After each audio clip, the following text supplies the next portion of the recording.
adik-adik, apa kabarnya? Wah, kakak yakin luar biasa dalam Tuhan. Kakak mau menyapa kakak-kakak yang di belakang nih ya. Apa kabar Kak Rujut, Kak Mikael, Kak David? Ya, sangat luar biasa dalam Tuhan kabar kakak-kakak yang ada di gereja Parapa ini. Adik-adik, selamat hari Minggu. Selamat hari Minggu juga buat mama papa yang menemani adik-adik mengikuti ibadah pertual Sekolah Hari Minggu GKI Parapa Resort Palangkaraya Tengah. Adik-adik, saat ini kita patut bersyukur karena pada pagi hari ini kita boleh masuk ke hadirat Tuhan. Nah, adik-adik, kakak ajak untuk berdiri. Kita memuji Tuhan, kita bersorak-sorak bagi nama Tuhan dan berkata dengan sukacita, hari ini kurasa bahagia. Kita nyanyikan 2 kali ya.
Terima kasih Tuhan Yesus, inilah ungkapan syukur kami karena pada pagi hari ini kami boleh bersekutu dalam ibadah sekolah hari Minggu Jemaat GKI Parapa. Kami sadar tidak dapat mengungkapkan betapa besar kasih yang telah Tuhan berikan kepada kami. Hanya melalui pujian dan penyembahan yang kami berikan pada Tuhan. Tuhan Yesus, kiranya Tuhan berkenan memberkati sekolah hari Minggu kami pada pagi hari ini. Kami siap memulai ibadah kami Tuhan. Haleluya. Amin. Adik-adik, Tuhan Yesus berkata, agar kita mengasihi Tuhan dengan segenap hati, jiwa, dan akal kita. Mengasihi Tuhan dengan hati, bukan dengan pengetahuan yang ada di kepala kita. Seperti dalam kitab Amsal adalah orang yang berhikmat dan bijaksana di dunia. Ia berkata bahwa kita harus mempercayai Tuhan. Dengan apa? Dengan segenap hati kita.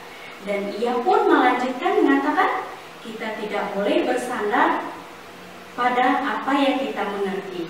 Amsal pasal 3 ayat 5. Jadi kakak ajak untuk bernyanyi lagi, kita muji Tuhan lagi. Glory, glory, haleluya. Kita nyanyikan 2 kali.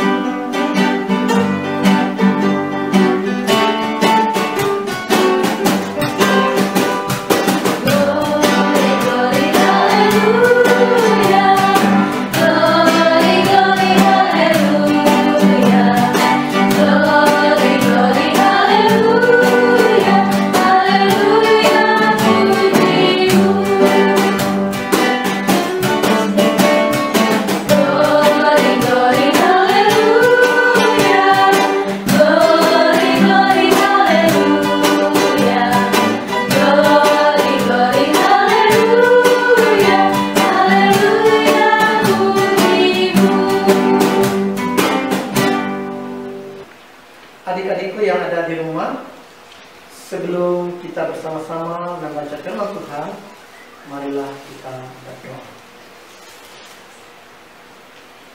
Terima kasih Tuhan Yesus. Sekarang kami ingin membaca firman-Mu, walaupun kami terpisah dengan adik-adik kami yang ada di rumah, tapi kami yakin Tuhan Yesus ada bersama-sama dengan kami. Dalam nama Tuhan Yesus kami telah berdoa dan mengucap syukur. Amin. Adik-adik, sekarang kita akan membaca Alkitab. Untuk pagi hari ini kita akan membaca sesuai almanak Nas GKE yang terambil dari kitab Perjanjian Lama, Kejadian pasal 50 ayat 15 sampai 21. Mari kita baca bersama-sama ya adik. Kita baca dari Kejadian pasal 50 baik ayat yang ke-15 sampai 21. Dengan perikop, Yusuf menghiburkan hati saudara-saudaranya. Ketika saudara-saudara Yusuf melihat bahwa ayah mereka telah mati, berkatalah mereka, boleh jadi Yusuf akan menendang kita dan membalaskan sepenuhnya pada kita segala kejahatan yang telah kita lakukan kepadanya. Sebab itu mereka menyuruh menyampaikan pesan ini kepada Yusuf. Sebelum ayahmu mati, ia telah berpesan, beginilah harus kamu katakan kepada Yusuf, ampunilah kiranya kesalahan saudara-saudaramu dan dosa mereka, sebab mereka telah berbuat jahat kepadamu. Maka sekarang ampunilah kiranya kesalahan yang dibuat hamba-hamba Allah ayahmu. Lalu menangislah Yusuf ketika orang berkata demikian kepadanya. Juga saudara-saudaranya datang sendiri dan sujud di depannya serta berkata, kami datang untuk menjadi budakmu. Tetapi Yusuf berkata kepada mereka, janganlah takut, sebab aku inikah pengganti Allah? Memang kamu telah mereka-rekakan yang jahat terhadap aku, tetapi Allah telah mereka-rekakannya juga untuk kebaikan, dengan maksud melakukan seperti yang terjadi sekarang ini, yakni memelihara hidup suatu bangsa yang besar. Jadi, janganlah takut. Aku akan menanggung makanmu dan makan anak-anakmu juga. Demikianlah ia menghibur mereka dan menenangkan hati mereka dengan perkataannya. Demikianlah pembacaan Alkitab pada hari ini. Berbahagialah orang yang mendengarkan firman Tuhan dan yang memeliharanya. Amin. Janji Tuhan bagaikan bintang di langit. Semakin gelap keadaannya, semakin terang sinarnya. Sebelum kita bersama-sama mempersiapkan diri untuk mendengarkan firman Tuhan melewati cerita Alkitab, kembali kita naikkan pujian kita dengan judul Yehova Rafa.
Hai adik-adik yang ada di rumah, sebelum kita mendengarkan firman Tuhan, kakak harap adik-adik semua yang di rumah untuk duduk dengan tenang agar dapat menyimak cerita dengan baik.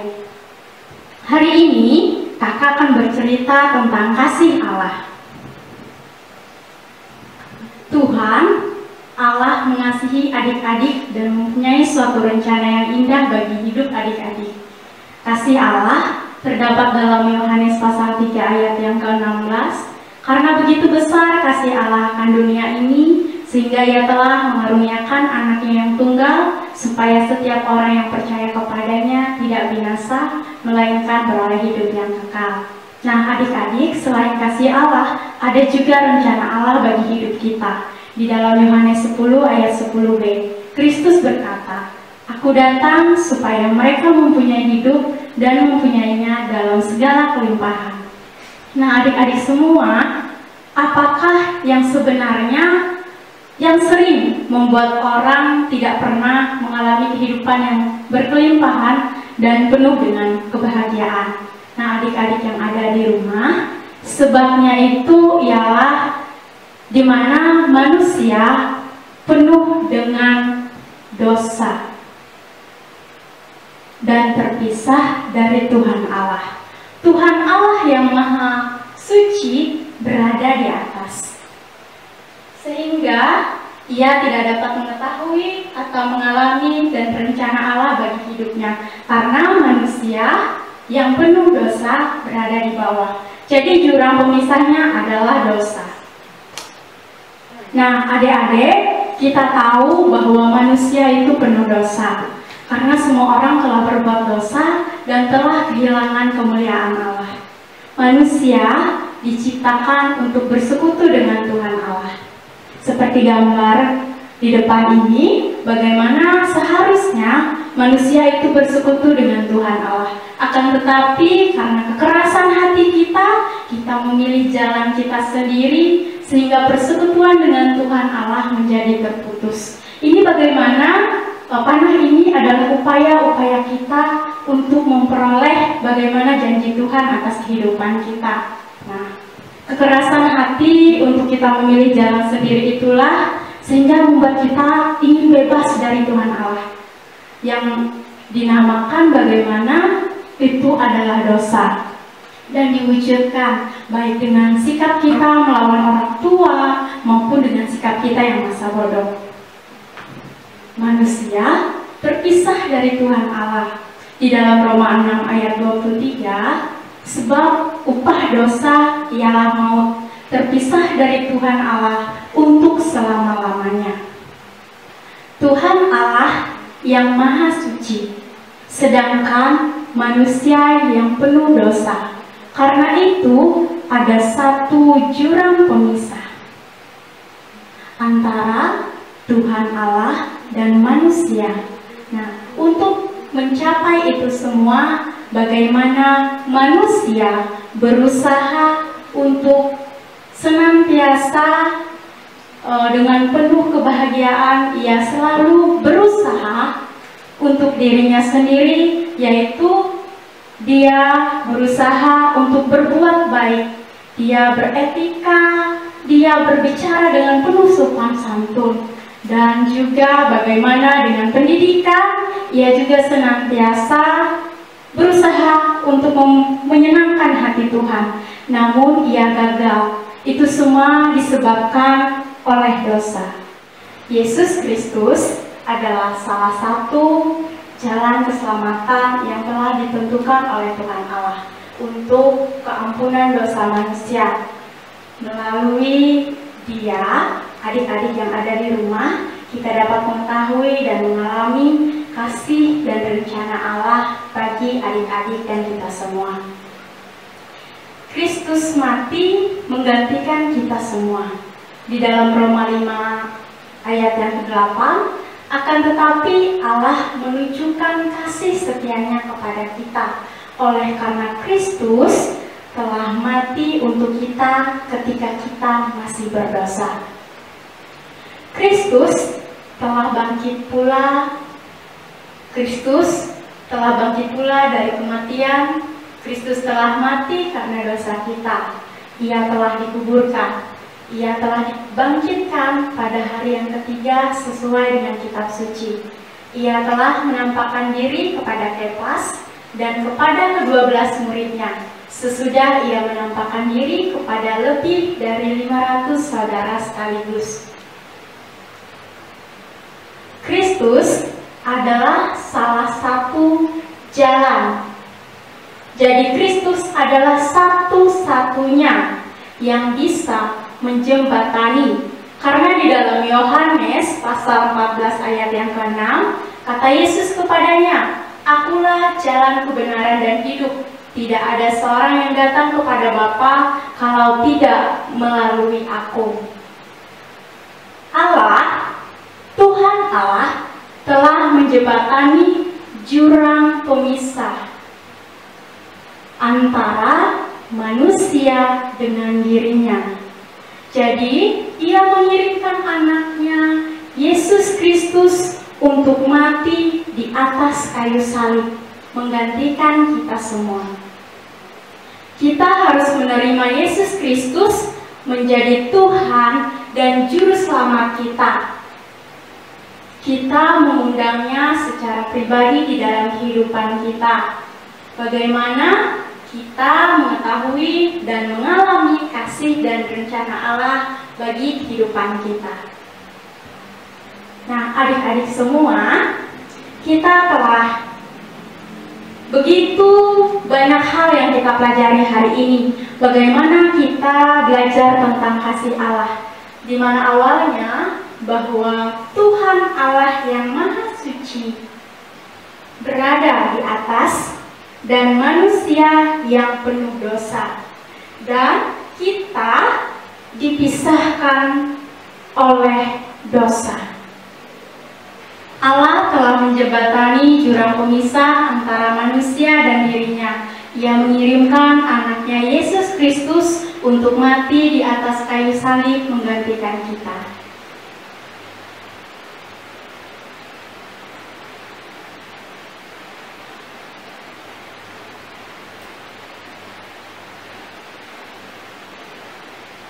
Untuk menyatukan kita dengan Tuhan Allah, maka kita harus membuang dosa itu sejauh mungkin.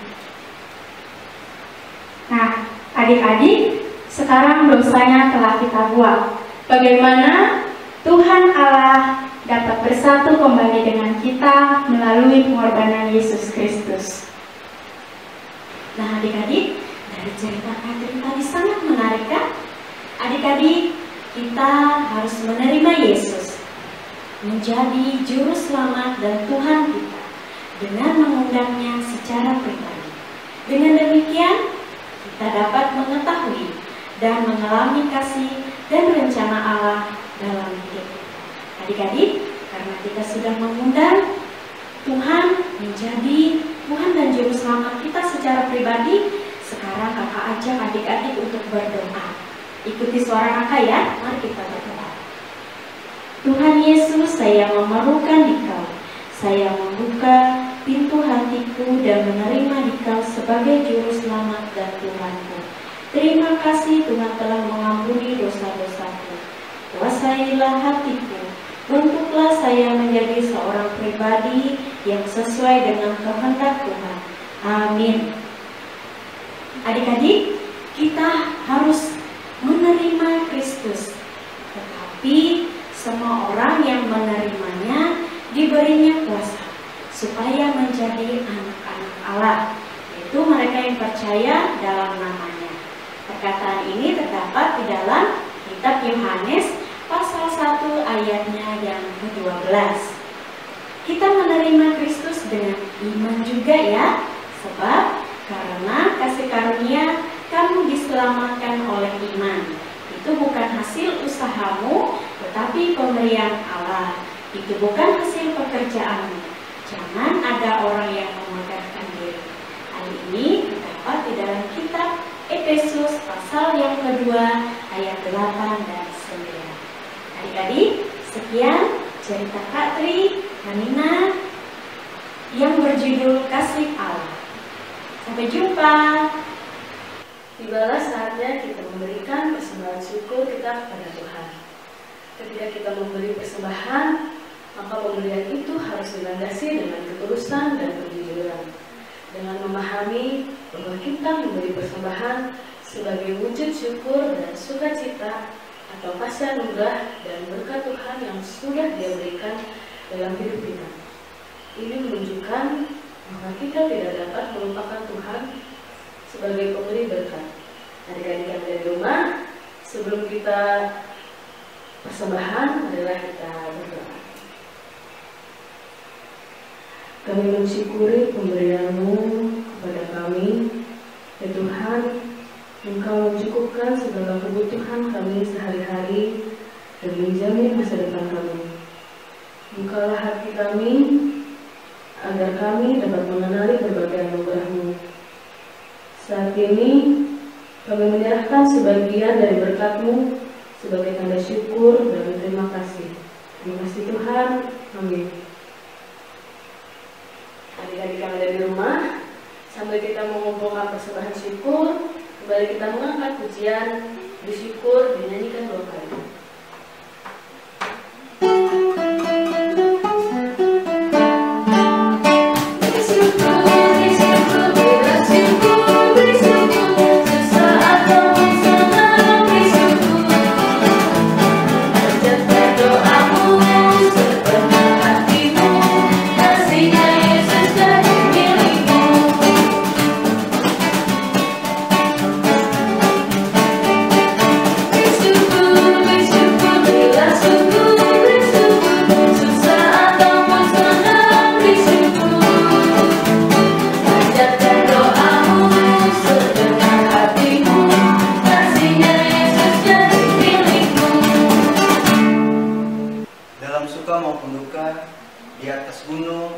menyembah, dalam tangis atau tawa, dalam berkat maupun pencobaan, Tuhan selalu ada di sana, menemani dan tak pernah meninggalkanmu.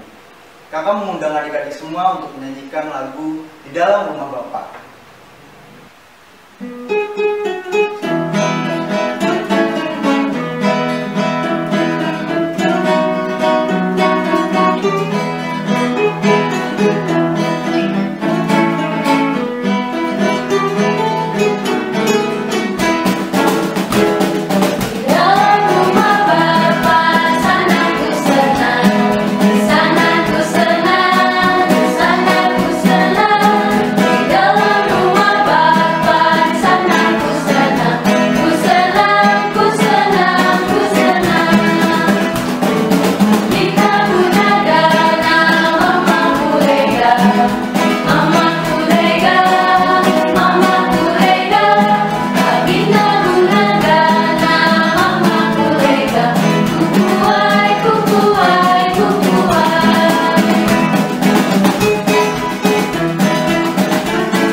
Adik-adik, untuk mengakhiri ibadah kita pada pagi hari ini, mari kita berdoa, lipat tangan, tutup matanya, kita berdoa.